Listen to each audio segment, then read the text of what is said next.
Joining me now to discuss this and more, Daily Telegraph reporter James Willis, former Victorian Liberal Party President Michael Kroger. Well, gents, welcome. Putting aside the PM's persistent lying, this credit downgrade risk is a real worry. We now know too that Labor's going to partly fund these election promises by taxing unrealised gains. Now, this will slug some 500,000 to 500,000 people across the country with super, and the massive sum that Labor will bring in from this tax, if they are re-elected, is some $7 billion a year. Michael, a lot of people don't understand this. I think this is why it's not been a feature of a campaign. I made the point, it'll end up on our homes. This is not real money you're getting in your paw, but you will have to pay tax. So this is the problem, Peta. This is an outrageous proposition. As you were mentioning before, just say your house is worth $800,000. 2 years later, it's assessed at being worth $1 million. It's gone up. Well, a tax officer is going to send you a bill for a percentage of the 200,000, 30 or 40% of the 200,000. You'll say to the tax office, but hang on, I haven't sold my house.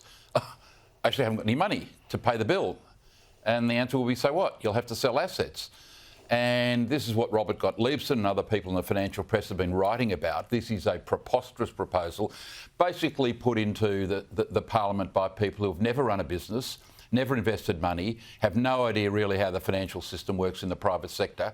And the problem is once you get into the super sector, Peta, the question is then, well, perhaps we can leak it out into the share market, to residential properties, etc. Yeah, to be fair, the government's only now proposing it on super accounts with balances over $3 million at the minute. But once you break this protocol, the established tax practice in Australia, that we do not tax money you don't have, once we break that and we start taxing money you don't have, they'll go everywhere. Labor will go everywhere. Correct. James, what about this story today? 49 Australian Army tanks. We promised them to Ukraine 6 months ago. They're still gathering dust in Victoria, yet to be approved to go overseas. I mean, Richard Marles couldn't organise a proverbial in a brewery, could he? Well, Peter, and if you believe Andrew Hastie, the Shadow Defence Minister and a veteran, he is warning that these military pieces of equipment might not be in Ukraine for a year, depending on how things lie. They're certainly months away. And I think it's an extraordinary example of, in one hand, politicians standing there and pumping their chests and saying, we stand with Ukraine, we are right behind Ukraine, we're here to support Ukraine. And then we learn that these trucks that were promised a long time ago are gathering dust, we believe, in Victoria. But not only that, like, the US government is days away from actually getting the legislation through, and we're still trying to figure out who is actually going to pay the annual bill to uptake and keep these and maintain these pieces of military equipment. There's still clearly a bit of a to and fro there between Australia and America. And so, yes, you have to wonder, for the daily rhetoric that we hear from Labor about standing with Ukraine, I mean, for God's sakes, if these things have been promised and we're meant to have delivered them, what is the hold-up? And also, who is going to pay from them? At this stage, we don't know. Yeah, Richard Marles can find time to put his golf clubs in the back of the VIP jet when he's flying around the country. He can find time to criticise the bloke, his opponent, Andrew Hastie, who's worn the military uniform, but he can't do his bloody day job. He can't sit behind the desk and sign the papers and make the calls to the states and get these tanks, they're Abrams tanks actually, they're not trucks, these Abrams tanks to Ukraine. I just think it's outrageous. I think it's outrageous. Let's go to Kooyong, Michael. The AEC are now referring the video showing a whole lot of volunteers for Monique Ryan, saying that they were directed to vote for her by organisations with historical ties to the Chinese Communist Party, off to the election watchdog, which includes ASIO and the AFP. Have a listen. We're trying to find out, why you both are supporting and obviously volunteering for Monique Ryan. Why you can? Friends just tell me for this woman, they say do very good job. Everything's okay. Now, Ryan climbed down from a high horse today. She actually deigned to speak with our own Georgie Dickinson out there on the hustings. She claimed to welcome the investigation, but she still launched into a tirade of grievances against her opposition. There've been lots of challenges in the campaign. Obviously, there was the video of the neurosurgeon taking down and destroying one of my campaign signs. The Liberal Party has many, many people here who, they've brought in to campaign on behalf of the candidate. We've heard overnight that some of those people are exclusive brethren, so they've joined up with a religious sect. I think some people would have concerns about the Liberal Party aligning itself with an organisation that doesn't believe in evolution. I call her the campaign Karen, Michael. I tell you what, she's a shocker. She's an absolute shocker. I mean, if there's one result you'd like to see out of this election, it's the defeat of her. By the way, Peter, I'm still waiting for her husband to file a statutory declaration to say that the sign he took down was the only one. You might have noticed we haven't seen him since that event. He's disappeared off the face of the earth. But she's complaining today about religious people allegedly handing out how-to-vote cards. That's shocking. I mean, goodness me, let's hope there's no Muslims or Jews or Hindus handing out how-to-vote cards. I think they're entitled to hand out how-to-vote cards, aren't they? But look, what's happened yesterday was incredibly serious. This has been uncovered, and let's hope this integrity investigation by the AEC offshoot gives a report, Peta, by Saturday, because 25% of people voted. There's still 75% who haven't voted.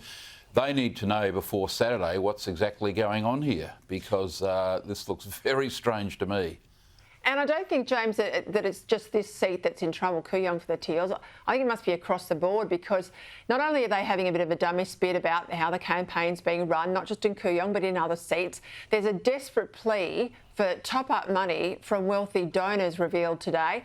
Holmes of Court's put this email out. He says, our opponents have been underestimated, both in terms of their viciousness and the resourcing behind them. No, I think this is just the electorate's waking up to these frauds, but we'll see on Saturday night. But we're talking about a lot of money being pumped by Climate 200 into these seats to Teals who say, we're not a party, we're independent. Yeah, and how crazy, Peter, that the Climate 200 continues to say that all of our money goes directly or indirectly to candidates and campaigns. And you and I have revealed in the last week that Climate 200 transferred $588,000 to a comedian who was making attack ads against the Liberal Party at the last campaign. Look, the contests in Sydney, and I'm sure you're seeing them in Melbourne, but in these Sydney Teal-held seats, they are ferocious. You should see some of the polling booths.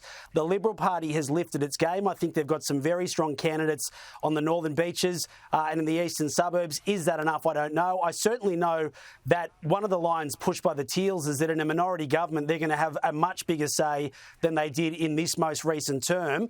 But I certainly expect them to be a lot tighter than what we thought. But yeah, I mean, you've got Simon Holmes of Court desperately trying to push for money. Their polling obviously isn't as good as first thought.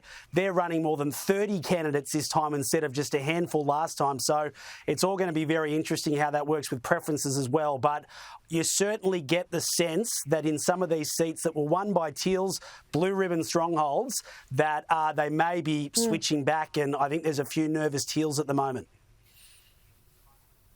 Let's just stay with the Teals. We'll go to the New South Wales seat of Gilmore. Revealed, of course, by the Daily Telegraph today that the independent Climate 200 backed candidate there, Kate, you might have to help me out with this name, Dzanaldas, I think that's how I say it, previously described in an email the town of Berry in the electorate she wants to represent as, quote, a miserable, backwards retirement village that she can't wait to get the hell out of. Cam Redden spoke with the Libs candidate in the seat of Gilmore, Andrew Constance, about this today. Berry is not a miserable backwards retirement village. It's a beautiful community with amazing people, incredible volunteers. Our seniors community don't deserve this type of attitude out of a Climate 200 Simon Holmes of Court backed candidate. Michael Kroger, a miserable backwards retirement village, a place you can't wait to get the hell out of. This stuff matters in a tight seat, doesn't it? Well, of course it does. But this is what you get from some of these candidates. They're too good. They're too important for these types of electorates. And abusing people in your own electorate, a part of your own electorate, is just disgusting. Look, Andrew Constance, I've got to say, he's going to win that seat on Saturday. Constance is going to win. The more you see him, he grows on you. And secondly, someone who's run for federal parliament on as many occasions as he has, in the end, the electorate often says, he deserves to win. And that bloke Constance deserves to win. And you can just see how close he is to his community, the way he responded today to that shocking, silly demonstration against Peter Dutton. So Constance will win on Saturday, and those remarks are another reason why he's going to win, Peter. Well, I'll certainly see you on Saturday night on the Sky News coverage from 5 o'clock here on Sky News. Michael Kroger, and I know you'll be busy too at the Telegraph. James Willis, thank you, gentlemen.